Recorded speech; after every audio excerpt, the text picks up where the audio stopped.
kalau Farhad mengatakan saya mantan pengacara, belum ada satupun putusan yang mengatakan saya bukan pengacara lagi. Dan itu menimbulkan ujaran kebencian yang menimbulkan kerugian kepada saya.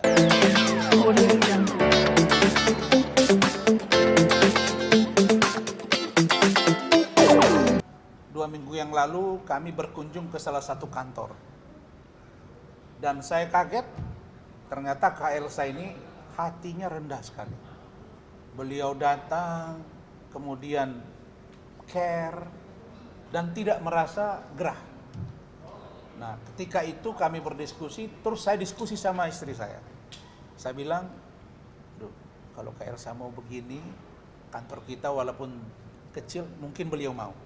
Jadi saya mengundang beliau, dan beliau ternyata datang ke kantor saya yang kecil ini, dan inilah Kak tempat perjuangan saya, membantu keadilan, dan mudah-mudahan saya bisa nanti seperti kakak. Amin. Karena kalau saya tahu kantor Kak Elsa ini di Jalan Latuar Hari itu luar biasa dan tidak sebanding dengan kantor ini. Mudah-mudahan Ranlofom bisa berkembang mengikuti jejak tanpa mengkhianati senior kita sendiri. Baik, teman-teman sekalian, di dalam undangan preskon saya ini, saya menyebutkan beberapa hal. Nanti terkait poin ini, mungkin Kak Elsa bisa menyampaikan pikiran dan pendapatnya, karena ini juga terkait dengan beliau. Nah, tadinya saya nggak mau singgung terlalu jauh, karena ini adalah perspektif hukum yang saya pahami. Meskipun saya satu tim dengan Kak Elsa atau Bu Elsa, tapi karena beliau hadir, nanti bisa beliau ulas dan kupas seperti apa langkah-langkah berikutnya. Pertama, tanggapan saya, Razman Arif Nasution, terhadap putusan pra-peradilan Saudara Peggy Setiawan oleh Hakim Tunggal Bapak Eman Sulaiman dan upaya hukum berikutnya. Nah, dalam perspektif hukum yang saya pahami, sebagaimana hari Selasa yang lalu, saya sudah menjadi narasumber di salah satu TV swasta, dan pada Selasa itu hampir semua TV yang ada agenda atau program acaranya talk show itu mengungkap, mengulas secara detail tentang putusan pra-peradilan yang menerima gugatan pra-peradilan oleh Saudara Peggy Setiawan yang diajukan oleh beberapa orang pengacaranya. Nah, oleh karena itu, saya sebagai seorang praktisi, juga pengacara di 2 orang yang terkait dengan kasus almarhumah Vina dan Eki, sekaligus saya yang disampaikan oleh banyak orang, dituduh oleh para netizen, termasuk Kak Elsa atau Bu Elsa ini, bahwa kami ini dianggap antek-anteknya polisi, kira-kira gitu Kak ya. Sehingga kita dibully, bahkan saya Kak, saya sebelum Kakak nyampe di kantor saya tadi, itu masih ada teror masuk ke saya. Masih Kak. Dan itu tidak masalah bagi saya, karena menurut saya ini demokrasi sepanjang tidak keterlaluan. Jadi saya sampaikan, sejak diputuskan pada hari Senin kemarin, siang selesai, malamnya sekitar jam 10 dibebaskan Peggy-nya, lalu kemudian Selasa itu ada acara di kediaman beliau, di sana disambut oleh masyarakat. Dan hari ini Peggy Setiawan tuh roadshow kemana-mana, pergi ke TV A, TV B, TV C. Nah, ini pertanyaan besar bagi saya. Ada apa? Baru kali ini saya lihat ada putusan pra-peradilan dan orang yang menang itu roadshow kemana-mana. Kalau memang ini pure untuk kepentingan pribadi seorang Peggy Setiawan, cukuplah sampai di situ Kak. Ini menghadiri beberapa TV, wawancara TV. Salahkah itu? Tidak. Tapi kita melihat bahwa dugaan saya bahwa ini ada dugaan yang memboncengi dan depolitisasi untuk mengganggu keberadaan petinggi Polri, kok kayaknya saya hampir yakin. Nah, karena itu saya mulai mengamati, ada apa ini dengan seorang Peggy Setiawan? Kenapa? Karena kalau saya secara jujur melihat bahwa ya sangat tidak lugu menurut saya, sangat tidak polos menurut saya, seseorang itu dengan bahasanya, tapi kalau dilihat dari fisiknya. Saya ini seorang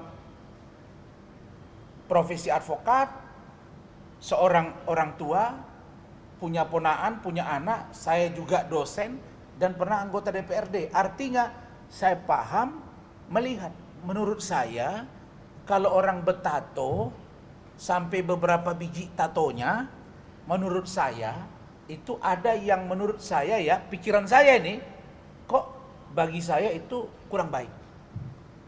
Kurang baik. Bukan ulama. Nah, jadi kalau sekarang dimunculkan citranya itu sebagai orang yang sangat suci, sangat bersih, sangat tawadu, kok kayaknya saya kurang yakin. Saya nggak menuduh.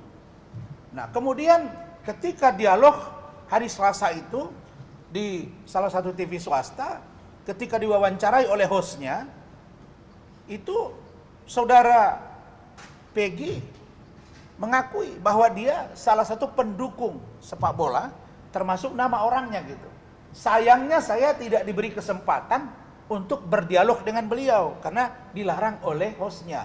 Saya paham kalau Rasman yang bicara nanti dianggap menginterogasi, tapi di TV sebelah itu wawancara Kak, dialog. Nah, ada kesempatan narasumber tuh dialog. Nah, saya sebenarnya pingin saya tanya, misalnya kenapa ada tato, untuk apa tato itu dibuat, kenapa dihapus, kemarin katanya dibuat tato 2015, kenapa 2016 baru dihapus, benar nggak pencinta bola, benar nggak pendukung Persija, boleh dong, kenapa diganti nama jadi Robi, tahu nggak dia kalau bapaknya kawin lagi, tahu nggak dia kalau misalnya bapaknya mengganti nama, nah, kira-kira begitu Kak. Karena ini memang bukan objek, bukan materi perkara. Makanya kalau saya katakan dari awal bahwa putusan Hakim Eman Sulaiman ini sangat-sangat tidak cermat dan tidak menyelesaikan masalah. Tidak menyelesaikan masalah. Ada 9 poin yang menjadi amar putusan. Dan dari 9 ini, saya sudah jelaskan dan saya pertegas lagi. Ada 2 yang sangat-sangat tidak menurut saya logik. Tidak logik dan kontraproduktif. Pertama, menyatakan tidak sah. Poin 5 ya. Poin 5. Menyatakan tidak sah segala keputusan atau penetapan yang dikeluarkan lebih lanjut oleh termohon yang berkenaan dengan penetapan tersangka atas diri pemohon oleh termohon. Apa urusannya? Hakim Eman Sulaiman sudah mengunci putusan berikutnya. Kak Elsa yang sudah beracara 40 tahun, saya 2015 sudah lanjut sampai sekarang, sudah hampir 9 tahun juga, bahkan hampir 10 tahun. Menurut saya, putusan ini sangat tidak logik. Bagaimana mungkin putusan yang sudah dibuat hari ini mengikat bagi yang berikutnya? Yang saya tahu final and binding, iya. Apa logika hukumnya? Saya buka peraturan Mahkamah Agung nomor 4 tahun 2016 tentang larangan peninjauan kembali putusan pra peradilan. Di bab 2 objek dan pemeriksaan pra peradilan pasal 2 ayat 1 tentang objek pra peradilan, sah dan tidaknya penangkapan, ganti rugi dan lain-lain pemeriksaan pra peradilan. Ayat 3, putusan pra peradilan yang mengabulkan permohonan tentang tidak sahnya penetapan tersangka tidak menggugurkan kewenangan penyidik untuk menetapkan yang bersangkutan sebagai tersangka lagi setelah memenuhi paling sedikit 2 alat bukti yang baru dan sah dan berbeda dengan alat bukti yang sebelumnya. Maka putusan Hakim Eman Sulaiman ini kontraproduktif dengan ini kan Kak? Karena masih bisa dibuat sprindik baru. dengan barang bukti yang baru. Nah, bagaimana pendapat hukum berikutnya itu nanti disampaikan oleh Bu Elsa.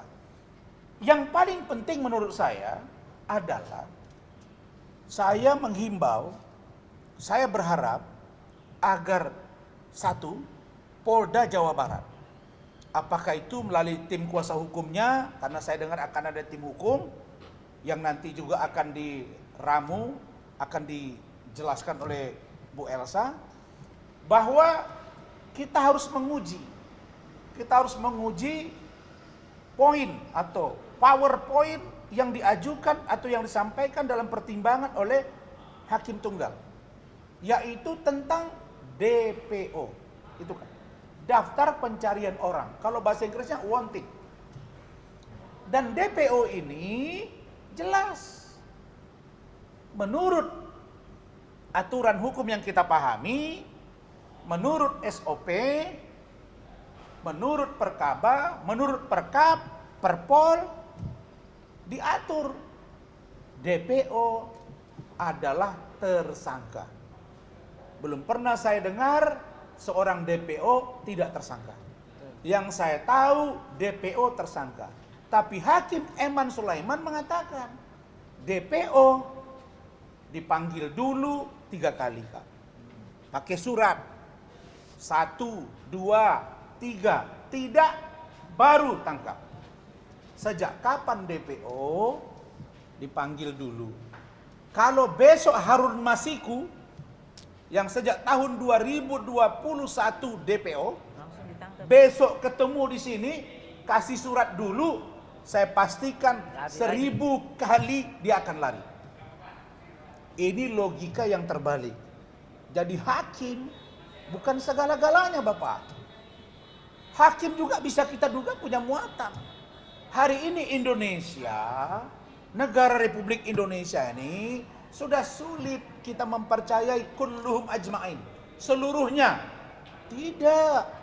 Pengacara ada yang ditangkap, ada yang masuk penjara, ada obstruction of justice, ada penyuapan, ya kan, Kak? Polisi juga ada, jaksa juga ada, hakim juga ada. Jadi saya, ya kan, Kak? Jadi saya tidak serta-merta mempercayai bahwa hakim ini adalah orang yang paling jujur.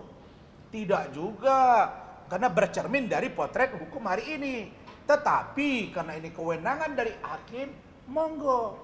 Tapi tolong Pak Hakim, jangan melampaui kewenangan. Karena itulah kita akan mengambil sikap melaporkan ke Komisi Yudisial dan Badan Pengawas Mahkamah Agung. Berikutnya, kita mendorong masyarakat biasa. Apa tadi? Contoh dari Bitkum Polda Jabar. Tolong berkirim surat ke Badan Pengawas Mahkamah Agung, Kak, untuk memastikan apakah benar DPO itu dipanggil dulu 3 kali. Apakah benar diperiksa dulu sebagai calon tersangka atau tidak. Itu yang setahu saya yang keadaan normal. Terus dia bilang OTT, ada bunyinya begitu, Kak, ya? Kecuali OTT atau operasi tangkap tangan. Operasi tangkap tangan dilakukan oleh KPK misalnya, tetap yang bersangkutan itu adalah saksi dulu. Tidak pernah OTT langsung tersangka. Banyak orang yang ditangkap bersama dengan bupati wali kota, saksi, lalu sebagian dibebaskan. 1 kali 24 jam yang diperlakukan begitu, kan gitu, Kak? Saksi dulu baru tersangka. Tidak pernah seorang DPO itu orang tangkap tangan itu langsung tersangka, tidak pernah. Kan gitu, Kak, ya? Itu jelas, diperiksa dulu, didalami dulu. Nah, ini seolah-olah operasi tangkap tangan itu bisa dilakukan. Saya sudah lihat berkali-kali KPK OTT itu saksi dulu, barulah besoknya ditetapkan sebagai tersangka. Karena ada kewenangan 1 kali 24 jam. Kalau untuk korupsi dan lain-lain, kecuali terorisme. Terorisme 7 kali 24 jam. Nah, sekarang dia mengatakan harus ada surat panggilan, harus dipanggil pakai surat, harus diperiksa sebagai calon tersangka. Ini menjadi surga para penjahat di Indonesia ini kalau ini tidak dilakukan uji ke Badan Pengawas Mahkamah Agung. Berikutnya saya juga ingin meminta agar masyarakat menguji poin ini juga ke Mahkamah Konstitusi. Supaya jelas. Kemudian kita ingin tahu kedudukan Perpol, kedudukan Perkap, peraturan Kapolri, kedudukan Perkaba, peraturan Kabar Eskrim, ini disesuaikan. Karena setahu